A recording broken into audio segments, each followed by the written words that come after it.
Во 2011-та, тогашниот состав на Советот за развој на Пелагонискиот регион од 9 општини што го сочинуваат, веќе ја поставија целта за решение на горливиот проблем со управување на цврстиот отпад. Иако составот се смени, плановите останаа исти, базирајќи се на тогашната одлука со прифаќање на грант од ИПА инструментот да се води процесот за решение на овој проблем. Со средства кои што се обезбедени од Европската унија,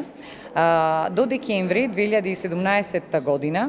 ќе се изработат повеќе документи кои што се стратешки и кои што имаат за цел на овој регион, поточно сега веќе на новиот совет на градоначалници, веќе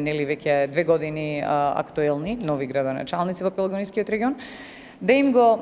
понуди најдоброто решение како во Пелагонискиот регион да се справиме со отпадот на регионално ниво. Подготовка на потребни документи за воспоставување на интегриран и финансиски самоодржлив систем за управување со отпад во Пелагонискиот, но и другите региони беше темата на денешната работилница, иницирана од Министерството за животна средина во рамки на ИПА и имплементиран од конзорциумот Енвироплан.